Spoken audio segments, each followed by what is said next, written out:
Hey there, Ann Teagarden here with episode 35 of the Unveiled podcast. Thanks for joining me today.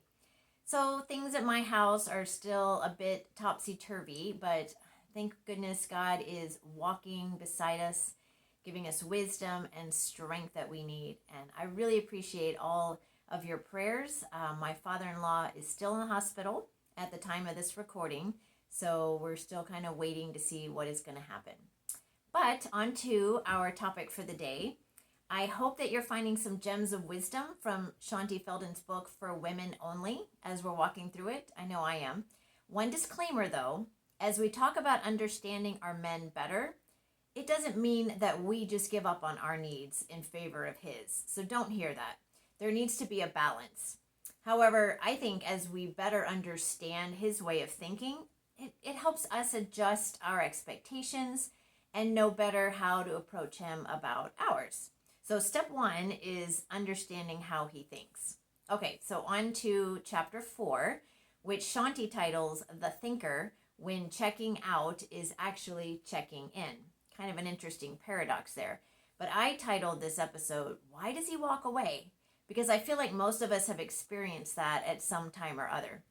As a couple, we get upset with each other and then he storms off or drives off or goes for a walk or just retreats to his man cave. Has this happened to you?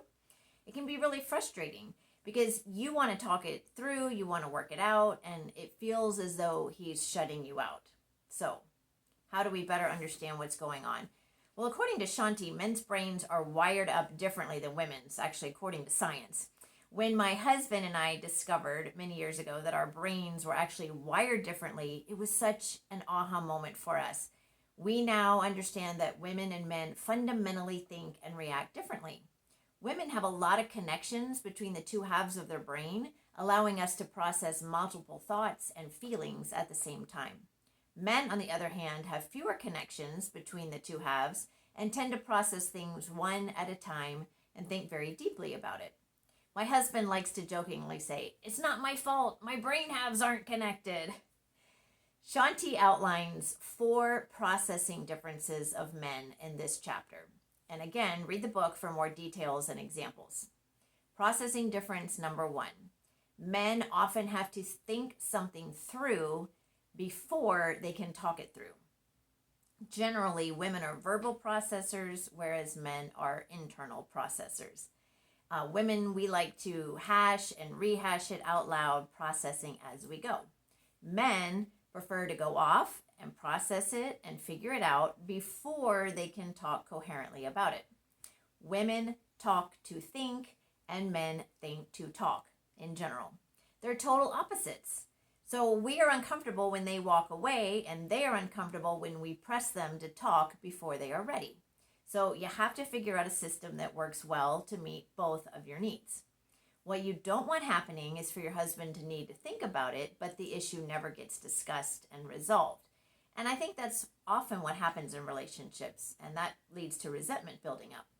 However, following him to his man cave and demanding that he talk it out right now will not be helpful either. It will actually make it harder for him to think things through, especially if emotions are involved.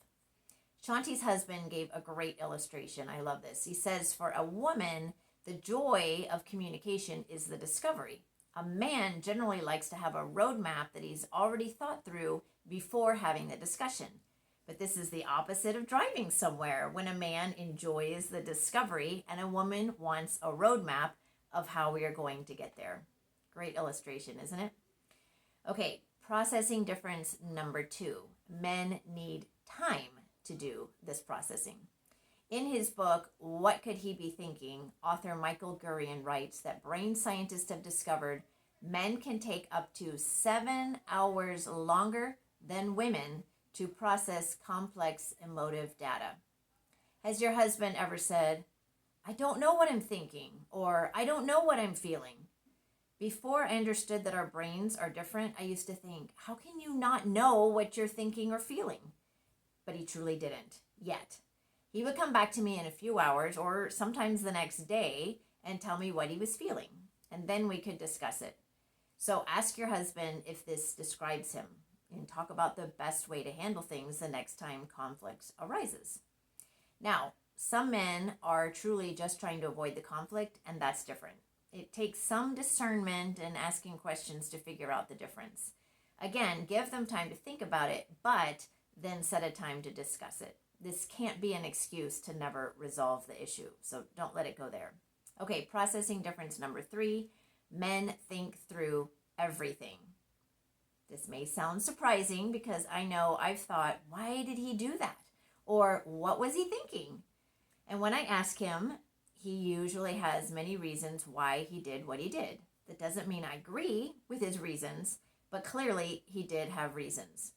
In Shaunti's research, she found that men had not only thought through their actions and the ramifications, but they had also thought through their wife's probable objections to what they were doing.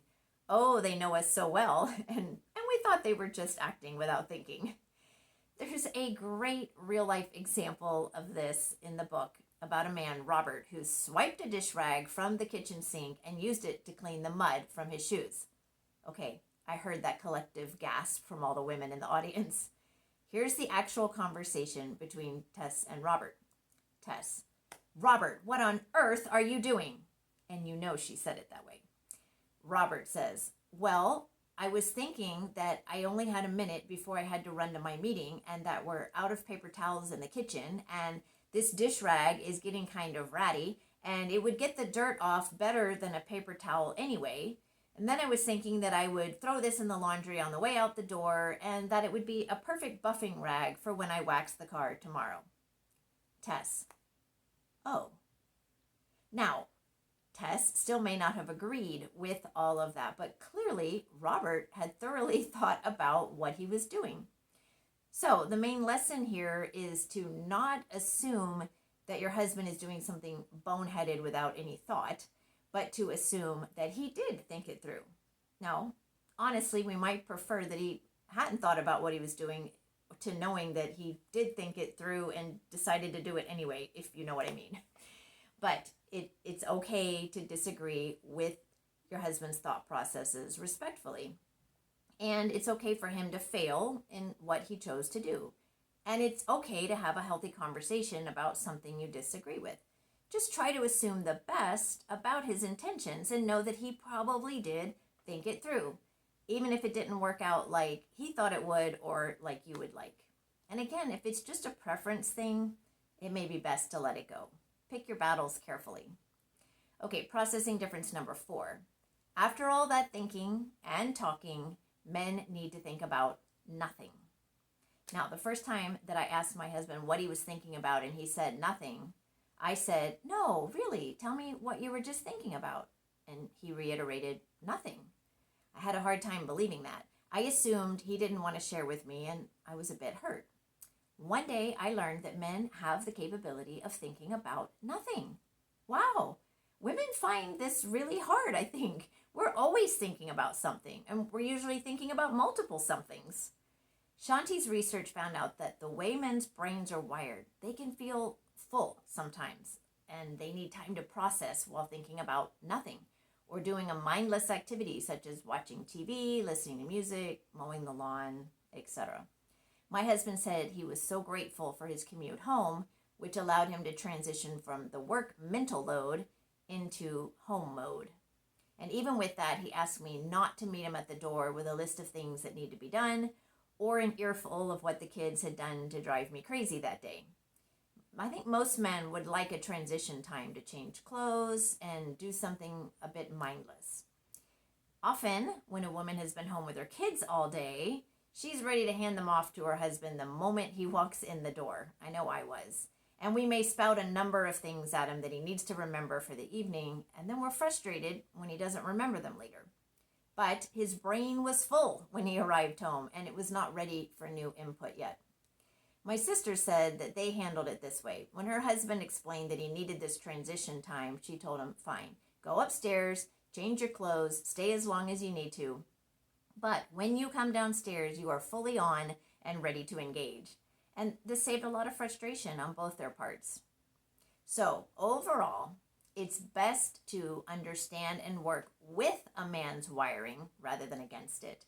That doesn't mean he shouldn't learn about and work with the women's wiring as well. I know men need to let us verbal process and be good listeners, even if we then need to give them space to think it through on their own. This difference in wiring is something you can discuss together. And also, Shaunti's book for men only would help your husband understand how women work better. Maybe if you're reading this book, he'll be willing to read the other one. The best way to learn about your man's wiring is to simply ask him, do you need some time to decompress when you get home? If yes, what does that look like? And when can you take over and give me a break so I can regroup? Or when we're in the middle of a conflict and you need time to process it, when do you usually feel ready to talk about it? Do you need a few hours, the next day? We are fundamentally different. I keep going back to Genesis 1:27, which says, so God created mankind in his own image. In the image of God, he created them, male and female, he created them. We are separate and different, but we're both made in the image of God, and we're both good. For better, it's not better or worse, it's just different. Well, this week, be thankful that your brain halves are connected and appreciate the fact that our husbands can focus in on one subject and think very deeply about it. Have a great week, and please share this podcast if you're benefiting from these episodes. I encourage you still to get the book and read it for more in-depth learning. There's so much more than I can cover in these episodes. Remember, you are loved. You are enough. You're awesome. Go in peace.